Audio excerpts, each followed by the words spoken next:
Baiklah, Assalamualaikum warahmatullahi wabarakatuh. Pada kesempatan kali ini kami akan sharing mengenai software dari Publish or Perish. Jadi software dari Publish or Perish ini dapat atau didesain untuk membantu individu dalam aktivitas akademiknya, misalnya bagaimana mempresentasikan dampak dari sebuah penelitian. Nah, di sini kita juga dapat menggunakan ini untuk memutuskan pada jurnal mana kita ingin mensubmit artikel kita yang relevan terkait hasil dari riset kita seperti itu. Selain itu, dengan Publish or Perish kita dapat melakukan kajian literatur ataupun review literatur dengan baik karena dengan adanya software ini kita bisa tahu judul atau topik dari penelitian kita dengan memberikan informasi mengenai seberapa banyak jumlahnya, penulis mana yang paling banyak disitasi. Lalu selain itu juga kita bisa tahu tahun terbaru dan tahun terlama ketika sebuah artikel itu ditulis seperti itu. Nah, selain itu kita juga dapat melakukan penelitian bibliometrik. Tentu dengan adanya software ini juga sangat membantu teman-teman ketika ingin melakukan sebuah penelitian ataupun ingin mengerjakan tesis, skripsi, disertasi, dan sebagainya seperti itu. Penting, ini sangat membantu ketika teman-teman ingin mencari artikel jurnal yang relevan dan bagaimana kita tahu mengenai informasi dari artikel tersebut. Baiklah, tanpa berbasa-basi, pertama kali sebelum saya memberikan tutorial bagaimana kita mencari literatur dan bagaimana menggunakan software ini, kita pertama kali download dulu, mendownload softwarenya. Kita bisa menggunakan browser, misalnya Google Chrome.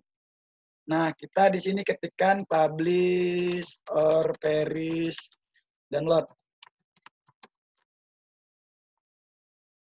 Nah, di sini muncul Publish or Perish on Microsoft Windows. Langsung diketik. Nah, di sini ada download information. Kita klik di sini. Oke, sudah terinstall. Ya, kita open. Yes. Next. Ya, agree. Next. Install. Ya, next terus sampai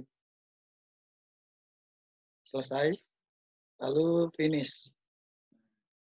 Jadi di sini ketika kita download, dia akan secara otomatis muncul ini softwarenya. Nah, kita klik ya, teman-teman. Nah, di sini. Nah, di sini kita bisa mencari artikel ataupun dari, jadi kita pencarian dengan di sini menggunakan mesin dengan menggunakan data sources-nya adalah Google Scholar.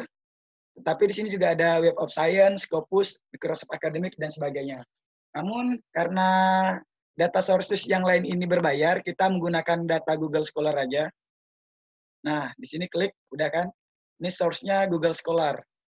Nah, ketika kita hendak mencari sebuah artikel atau literatur, kita bisa menggunakan berbasis autornya siapa, lalu nama publikasinya apa, atau nama judul, atau suatu topik yang ingin kita cari.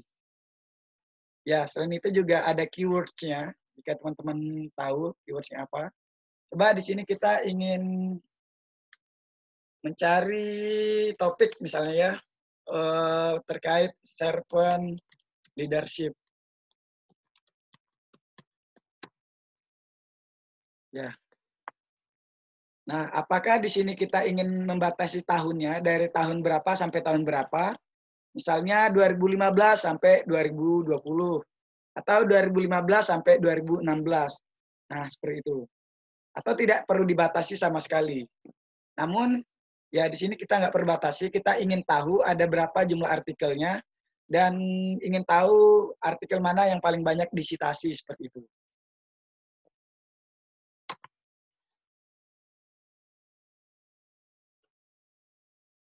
Ya. Nah, di sini sangat banyak artikelnya, lebih dari 1000. Karena proses pencariannya lama, kita stop saja, tidak perlu menunggu selesai. Sudah. Nah, di sini kita bisa tahu publikasinya itu dari tahun 1991 sampai 2016 misalnya. Ini sebenarnya belum selesai, bisa sampai 2020. Lalu sitasi per tahun ada 29. Nih, jadi pencarian kita baru ada sekitar 70 paper. Jumlah citasinya sekitar 42.983. Lalu citasi per tahunnya ada sekitar 1.482. Citasi per papernya ada 614. Lalu ada author per papernya sekitar, jadi per author itu ada sekitar 2. Lalu di sini ada Harris Index dan G Index. Ini hanya melihat dari impact dari sebuah artikel seperti itu.